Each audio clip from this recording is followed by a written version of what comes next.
Hello there you guys, welcome to another of my videos. Ole Gunnar Solskjaer versus Jurgen Klopp. Who will come out on top? Tomorrow's game is going to be the 6th appearance between Ole Gunnar Solskjaer and Jurgen Klopp. Solskjaer has beaten Jurgen Klopp in the FA Cup, but he's not yet beaten him in the Premier League, and Jurgen Klopp has beaten Ole Gunnar Solskjaer once. We haven't beaten Liverpool in the Premier League since 2018. But Liverpool's last win at Old Trafford was back in 2014. That's 7 years ago now. Man United and Liverpool is the biggest game in English football, because Man United and Liverpool are the two most successful clubs in England historically.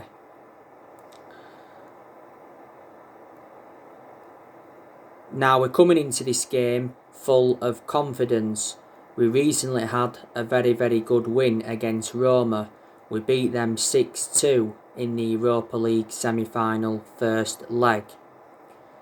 So I can assure Manchester United are in the Europa League final. It's our first major final under Ole Gunnar Solskjaer. We were sensational in the second half against Roma, but we was poor in the first half. We was trailing 2-1 at half time. Our goals obviously came from Bruno Fernandes. He got 2. Edison Cavani got 2. And Paul Pogba and Mason Greenwood scored. Roma's goals came from Lorenzo Pellegrini and Edin Dzeko.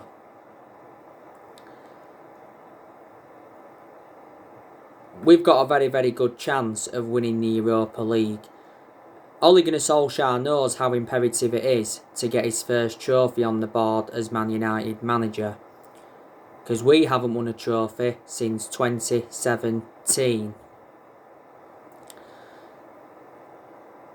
We are in a good vein of form at the moment. You know, we are unbeaten, I think, in our last 7 games in all competitions. We drew our last league game against Leeds 0-0. Liverpool have endured a very poor season to their standards.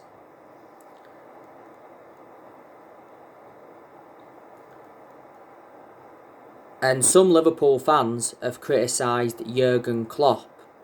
Some Liverpool fans have been demanding him out. There actually was a period where Liverpool lost 6 home games on the trot. But at one point, nobody could win at Anfield. Liverpool went 68 games unbeaten at Anfield once.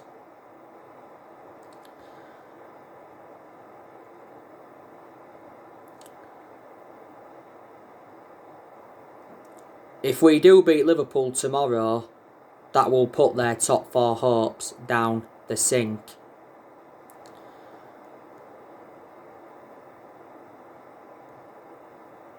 Liverpool drew their last league game against Newcastle 1-1.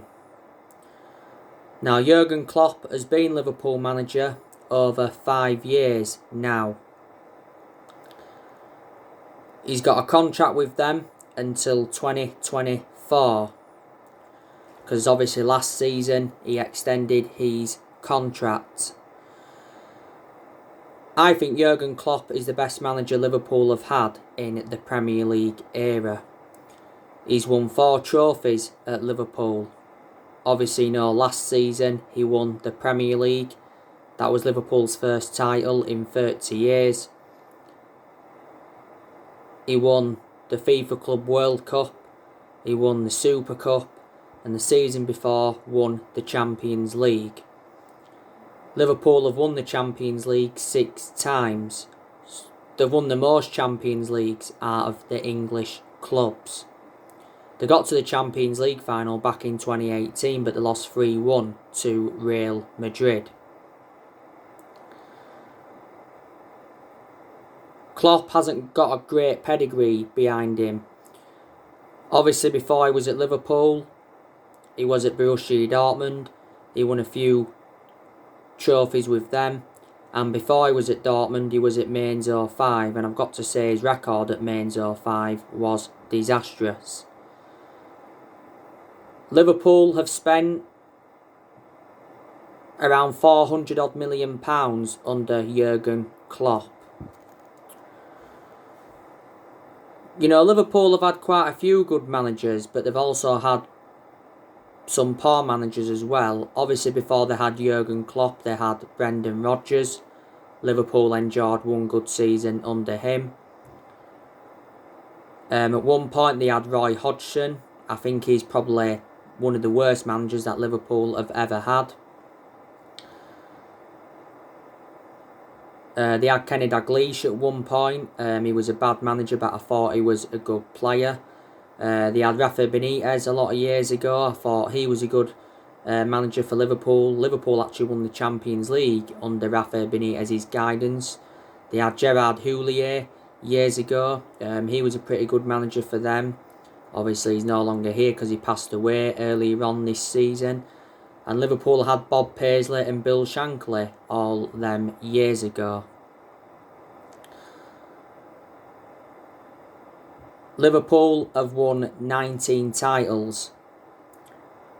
They are one title behind us because obviously we've won 20.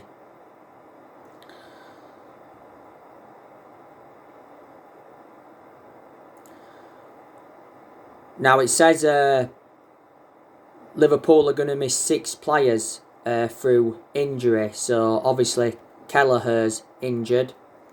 He's one of Liverpool's goalkeepers. Origi's injured. But he won't get in Liverpool's team anyway.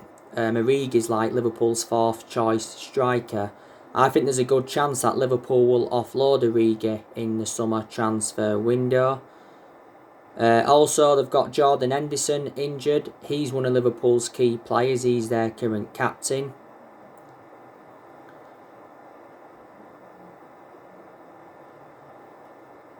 They've got that Phillips out with injury. I think he's a young player. They've got Joe Matip out with injury. I think Liverpool could offload him in the summer transfer window. He's injury prone, is Joe Matip. You know, he's like Eric Bailly for us. They've got Joe Gomez injured of Liverpool, and also Virgil van Dijk is out with injury. Obviously, he's going to be out for the remainder of this season. Virgil van Dijk has been a big miss for Liverpool. Best centre-half in the world. You know, Liverpool paid £75 million for him. Obviously, Liverpool have got Mohamed Salah. I think he'll be in contention to play tomorrow.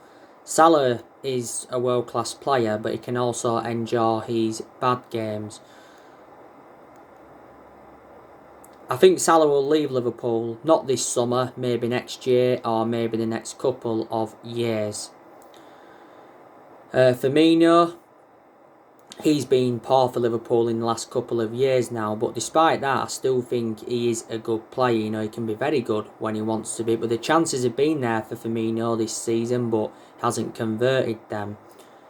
I think Liverpool will sell him, probably not this summer though. Liverpool have obviously got Sadio Mane. He's a very, very good player. Can also have his bad games though, but when Mane plays well, he shows good attacking intent. He can get into good positions, he can create good chances, and he can score very, very good goals. I think he'll be playing tomorrow. Well, Mane. I think Diego Jota has made a fantastic impact at Liverpool. Obviously, Liverpool got him last year from Wolves. He was actually out with injury earlier on this season. I liked Jota when he was at Wolves, and I presume there'll be a lot of Liverpool fans hoping that Jota starts tomorrow ahead of Firmino. Shaqiri, I think there's a good chance that Liverpool will offload him in the summer transfer window. Doesn't really play a lot. I think he's had a few injuries at Liverpool as well. He makes an impact from the bench, so he isn't a 90-minute player. He actually played in the game at Anfield, did Shaqiri, in the 0-0 draw with us. They got Shaqiri from Stoke. I can't see him starting tomorrow. Very, very sceptical about it. Liverpool have got a lot of midfielders in their team. Obviously, they've got Oxlade-Chamberlain. He's a good player, is Oxlade-Chamberlain. I think he's done well at all the clubs he's been at, but he's sustained quite a few bad injuries at Liverpool. Do you think Liverpool could offload Oxlade-Chamberlain in the summer transfer window? Naby Keita, I don't think he'll play tomorrow. He's not one of Liverpool's first choice midfielders. I think Liverpool could offload Naby Keita in the summer transfer window. James Milner, he's done well for Liverpool, to be fair. I'm expecting him to leave Liverpool at the end of this season. Do you think he'll go to another club when he leaves Liverpool, or do you think he will retire?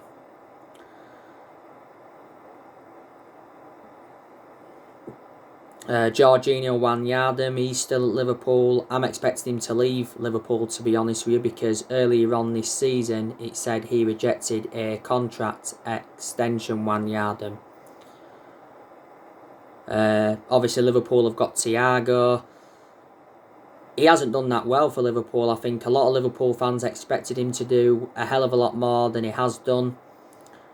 Liverpool got him from Bayern Munich last year. And don't forget, Man United were in for him.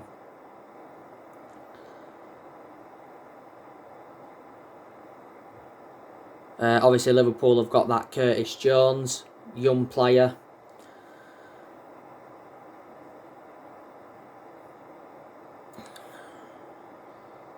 Liverpool have got that Tsimkas. They brought him in last year. I don't think he's really played for Liverpool. I think he's actually a left back, so he's a backup to Andrew Robertson.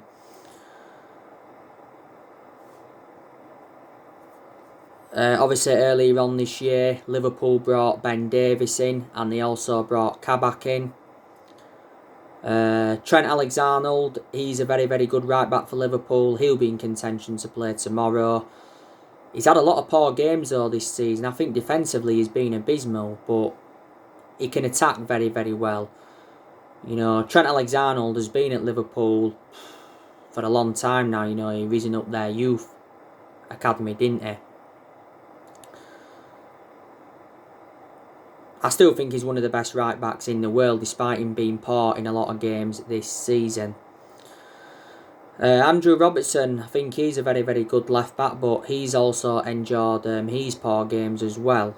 And I think Allinson is a very, very good goalkeeper for Liverpool. He's regarded as one of the best goalkeepers in the world. Liverpool have let a few players go, haven't they? Don't forget they lost Nathaniel Klein. They let Dejan Lovren go. They let Adam Lallana go. They let that Hoover go. They let Trivela go. They let Brewster go. They also let Mina Mimo go out on loan to Southampton. Liverpool actually got Mina Mimo in January of last year.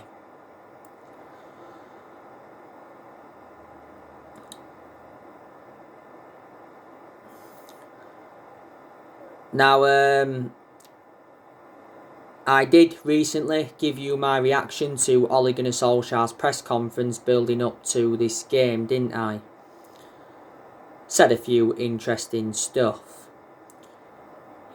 Spoke about, Man United fans preparing to protest against the Glazers.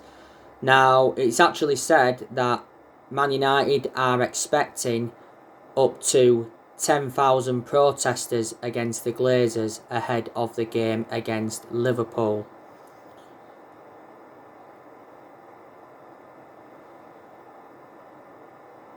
time is running out for the Glazers now. Not so long ago, our fans protested against the Glazer family outside Old Trafford, and our fans burnt the American flag. Now, the other week, our fans protested against the Glazers outside Carrington, and some of our fans blocked entrances into the Carrington training ground to protest.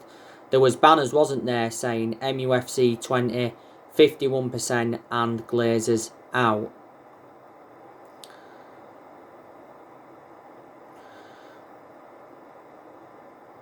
Solskjaer recently insisted that the Glazer family will not sell Manchester United, and before that, he told protesters that Joe Glazer loves the club. And even the Red Knights, not so long ago, have told the Glazers to sell Man United. The Glazers apologised not so long ago over the European Super League plans. The Glazers are demanding £4 billion to sell the club. If we get the Glazers out, that'll be the right decision by Man United, because I hate the way the football club has been run for a while, and we need to recommend new owners in. And obviously, you know the news regarding Ed Woodward. Recently, Ed Woodward's home was attacked by masked protesters. It got announced the other week that Ed Woodward resigned as Manchester United vice chairman, and he will stand down at the end of the year.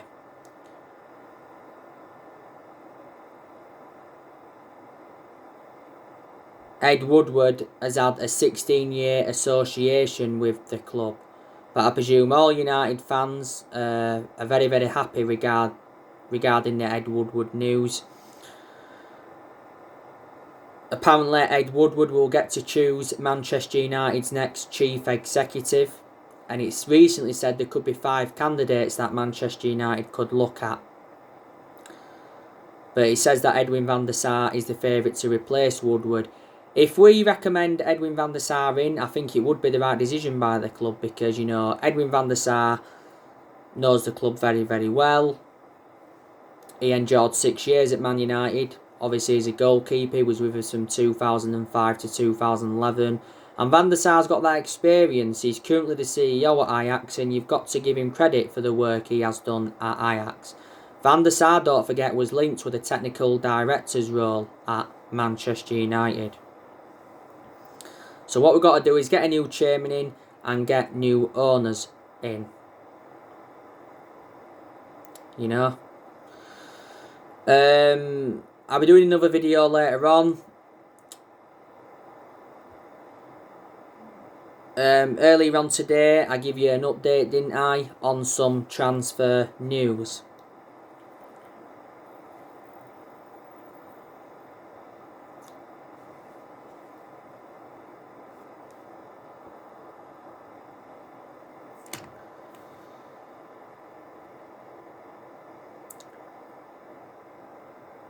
I give you the news, didn't I, on Pau Torres from Villarreal, and I also give you the news on Jules Koundé from Sevilla. So, recent reports have said that Man United are aiming to complete the signing of Pau Torres before the European Championship begins. Now, it says Man United are in advanced talks to sign Pau Torres. Villarreal want us to meet his £43.4 million release clause.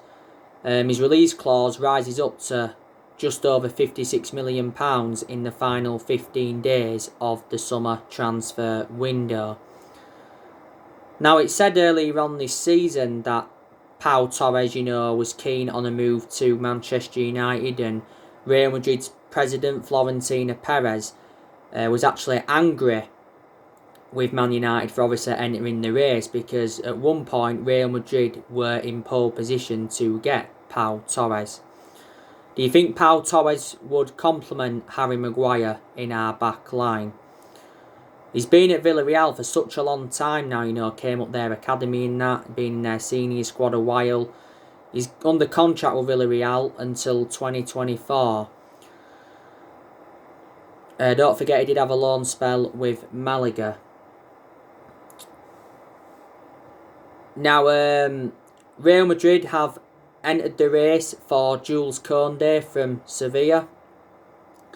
Man United and Chelsea are also interested in him. Now, Sevilla have said that they will accept around 52 million for Jules Koundé. His release clause is around £78 million and he's under contract with Sevilla until 2024. Now, earlier on this season, it said that Sevilla were demanding £68 million for Jules Koundé. Prior to that, it said that we'd actually been handed a boost in our pursuit of Jules Koundé, because it said that Sevilla had lowered their asking price to £50 million. But earlier on this season, it said that we was prepared to pay around 61 million for Jules Koundé. And it said at one point we was emerged as the favourites to get him. Now, I'd certainly take him at Manchester United, because his performances for Sevilla have been outstanding this season. He's been at Sevilla almost 2 years now. Sevilla paid £22 million for him from Bordeaux in the summer of 2019. I think he'd go well alongside Maguire in our back line. We've looked at quite a few centre-halves. It said a few weeks ago that Solskjaer had drawn up a 6-man centre-back shortlist. We may not get a centre-half now anyway, because recently Eric Bailly signed a new contract at Man United until 2024. There's also an option of a further year. Obviously, the news regarding Declan Rice from West Ham. The news on Sancho, the news on Ireland and all of that. And I recently give you the news on Edinson Cavani, didn't I? There's been very good news coming out regarding Edinson Cavani recently. Edinson Cavani is close to agreeing a 1-year contract extension with Manchester United. Cavani has decided to stay at Manchester United in the summer, and it's expected to be official next week. So I presume all United fans are delighted, and I presume Ole Gunnar Solskjaer will be delighted. I'm glad he's staying for next season because he has made an impact since he's come in. Solskjaer did say, though, not so long ago, he's doing all he can to convince Edinson Cavani to stay at the club. Prior to that, Solskjaer did say that Edinson Cavani's future has not been 100% decided. And prior to that, he said Cavani will leave, because Cavani did have a meeting with Man United not so long ago, didn't he? And he actually asked to leave Man United to join Boca Juniors. By the way, on my next video, I'm going to give you some more news on Paul Pogba. By the way, Ole Gunnar Solskjaer knows how big this year's summer transfer window is going to be for himself and Manchester United in general. I can assure Solskjaer will be Man United manager in the summer transfer window, and he will be Man United manager next season, because it's already been made clear he will not be sacked as Man United manager even if we fail to win the Europa League.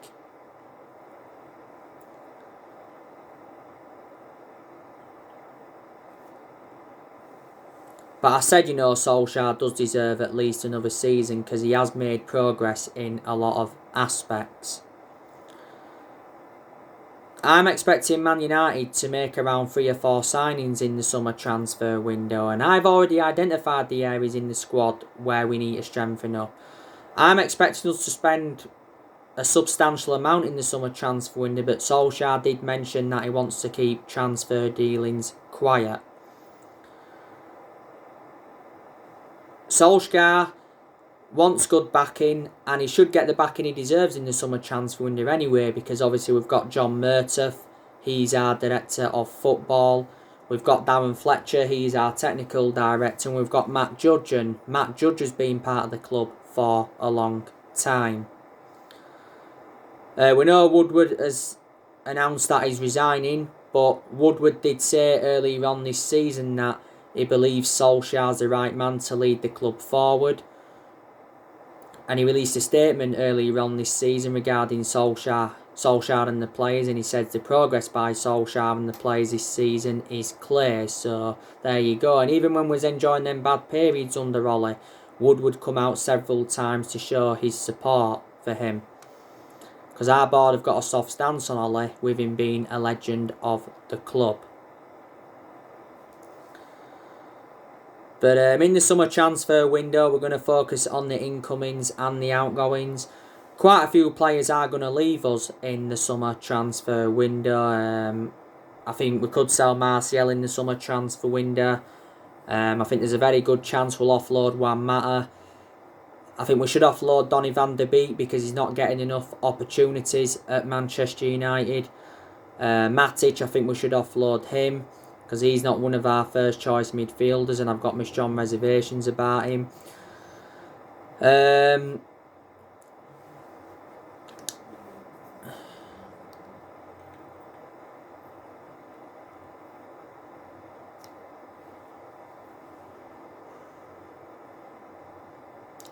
Phil Jones, I'm expecting us to offload him. Tellez, there's a good chance that he's going to leave. Tuan Zebe, I think we should offload him because he's not getting in our 11. Diego Dalot, I think we're looking to get rid of him permanently. Jesse Lingard, as you all know, he wants a permanent move away from Manchester United. Romero, offload him because he's like our third or fourth choice goalkeeper now. And De Gea, there's a good chance that we'll offload him in the summer transfer window. But like I've said in regards to Ollie, he is our best manager since the Ferguson era. But he's not the long-term manager for Manchester United. I hope I'm proven wrong though. Obviously our board must think he's a long-term manager, because earlier on this season it said that Solskjaer agreed a new 3-year contract worth 30 million. Ollie's got like just under a year left on his current 3-year contract. But a lot of United fans have been demanding Ollie out. Obviously they've got main explanations why. But I presume there's still a lot of United fans that are Ollie in, and they believe that he needs more time at the club. You know, he's been Man United manager now over 2 years. And reflecting now on his being at the club, he has gained some managerial experience. I do have my concerns about Ollie, I really do. But there's also a lot of positives regarding Solskjaer as well. We appointed him in December 2018 to replace Mourinho, and he's been permanent Man United manager since March 2019. We gave him the job permanently a couple of years ago, reflecting how well he did as the interim manager, you know, in that 3-month period. Some United fans thought we gave him the job too soon. Some United fans think we made a mistake giving him the job full stop. Solskjaer knew when he'd taken over at Man United it was going to be a massive job, despite him knowing the club through thick and thin. We're probably going to finish second in the Premier League this season. Obviously we know we're not going to win the title. But Solskjaer did say earlier on this season that Man United will never ever give up on the Premier League title. If we don't beat Liverpool tomorrow, I think it is all over. City are the champions. So anyway guys, that's everything to update with today. Drop your comments, likes below on the channel. If you do, consider subscribe as always, and take care. God bless. See you all again very, very soon. Thanks for watching.